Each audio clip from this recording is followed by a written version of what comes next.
नमस्कार दोस्तों, जय जोहार। मैं कौशल तिवारी और बिहिनिया संध्या में आपका स्वागत है। देश के प्रधानमंत्री नरेंद्र मोदी की अपनी ठसक है। वे अपनी बात इस दावे से रखते हैं या झूठ को भी इस तरीके से परोसते हैं कि लोगों को लगे कि देश के प्रधानमंत्री नरेंद्र मोदी ही सच बोलते हैं, बाकी कोई सच नहीं बोलता।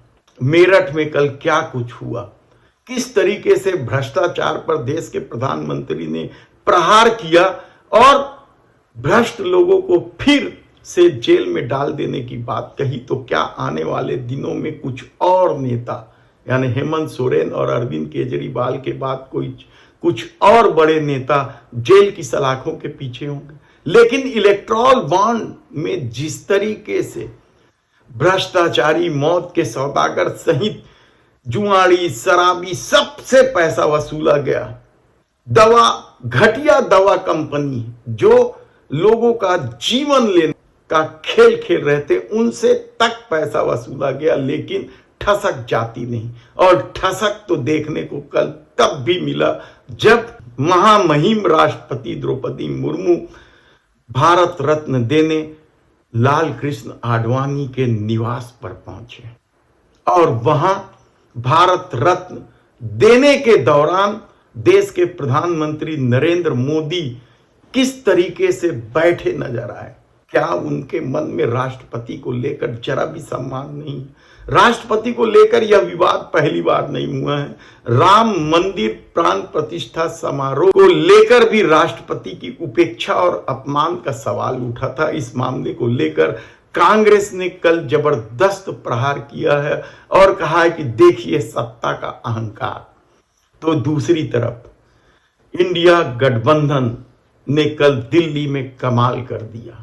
दिल्ली यानी रामलीला मैदान, रामलीला मैदान यानी इतिहास बदल देने या नए नारे को हर चुनाव में परोसने वाला वह क्षेत्र जहां इंडिया गठबंधन ने साबित कर दिया कि अब मोदी सत्ता की खैर नहीं। सारे नेता बोले, यहां तक कि जेल में चले गए मुख्यमंत्री हेमंत सोरेन की पत्नी और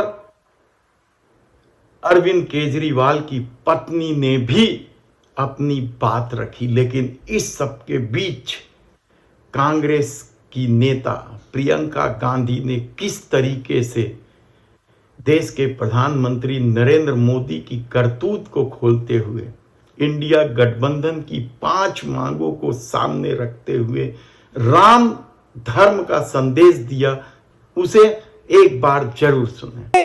दिल्ली वाले जानते हैं कि ये दिल्ली का सुप्रसिद्ध रामलीला मैदान है। यहाँ बचपन से मैं आ रही हूँ। हर साल दशहरे के दिन यहाँ इसी मैदान में रावण के पुतले का दहन होता है।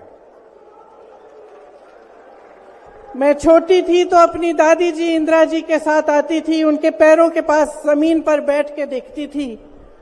उन्होंने हमारे देश की ये प्राचीन, हजारों वर्ष प्राचीन गाथा जो रामायण है, भगवान राम जी की जीवन गाथा मुझे सुनाई। आज जो सत्ता में है वे अपने आप को राम भक्त कहलाते हैं। इसीलिए यहां बैठे हुए मेरे मन में ये बात आई कि उनको इस संदर्भ में कुछ कहना चाहिए। मुझे लगता है कि वे कर्मकांड में उलझ गए हैं। मुझे लगता है कि वे दिखावे में लिप्त हो चुके हैं। इसीलिए मैं आज यहां खड़े होकर उन्हें याद दिलाना चाहती हूं कि वो हजारों वर्ष पुरानी गाथा क्या थी और उसका संदेश क्या था। भगवान राम जब सत्य के लिए लड़े, उनके पास सत्ता नहीं थी। भगवान राम जब सत्य के लिए लड़े, उनके पास संसाधन नहीं थे। उनके पास तो रथ भी नहीं था। रथ रावण के पास था, संसाधन रावण के पास थे, सेना रावण के पास थी, सोना रावण के पास थी, वो तो सोने की लंका में रहता था। भगवान राम के पास सत्य था, आशा थी, आस्था थी, प्रेम था, परोपकार था, विनय था, धीरज था, साहस था, और भगवान राम के पास सत्य था। मैं सत्ता में बैठे हुए सरकार के जितने भी सदस्य हैं, अपने प्रधानमंत्री नरेंद्र मोदी जी को याद दिलाना चाहती हूं कि इस जीवन राम भगवान के जीवन गाथा का क्या संदेश था। सत्ता सदैव नहीं रहती, सदैव नहीं रहती सत्ता। सत्ता आती है, जाती है, अहंकार चूर चूर होता है एक दिन। यही संदेश था भगवान राम का, उनके जीवन का। और आज यहां रामलीला मैदान पर खड़े हुए इंडिया गठबंधन की 5 मांगों को पढ़ने से पहले मुझे ये उचित लगा कि मैं ये संदेश एक बार फिर दोहराऊं। इंडिया गठबंधन की 5 सूत्री मांगे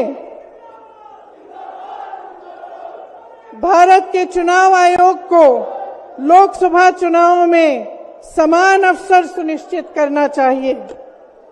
दूसरी मांग, चुनाव आयोग को चुनाव में हेराफेरी करने के उद्देश्य से विपक्षी राजनीतिक दलों के खिलाफ इनकम टैक्स, ईडी और सीबीआई द्वारा की जाने वाली बलपूर्वक कार्रवाई को रोकना चाहिए। तीसरी मांग, श्री हेमंत सोरेन एवं श्री अरविंद केजरीवाल जी की तत्काल रिहाई की जाए। चौथी मांग, चुनाव के दौरान विपक्ष के राजनीतिक दलों का आर्थिक रूप से गला घोटने की जबरन कार्रवाई तुरंत बंद होनी चाहिए। पांचवी मांग, चुनावी बांड का उपयोग करके बीजेपी द्वारा बदले की भावना, जबरन वसूली और धन शोधन के आरोपों की जांच के लिए सुप्रीम कोर्ट की निगरानी में एक एसआईटी गठित हो जानी चाहिए। बीजेपी शासन द्वारा पैदा की गई अलोकतांत्रिक बाधाओं के बावजूद इंडिया गठबंधन लड़ने, जीतने और हमारे लोकतंत्र को बचाने के लिए दृढ़ और आश्वस्त है। तो आपने देखा कि किस तरीके से प्रियंका गांधी ने प्रभावशाली तरीके से अपनी बात रखी। हालांकि देश के प्रधानमंत्री नरेंद्र मोदी को इस तरह की सीख देना नई बात नहीं है। इससे पहले तो देश के तत्कालीन प्रधानमंत्री अटल बिहारी वाजपेयी ने भी गुजरात दंगे के बाद उन्हें राजधर्म का पालन करने की नसीहत दी थी। लेकिन नसीहत क्या मायने रखता है देश के प्रधानमंत्री नरेंद्र मोदी के सामने। धन्यवाद।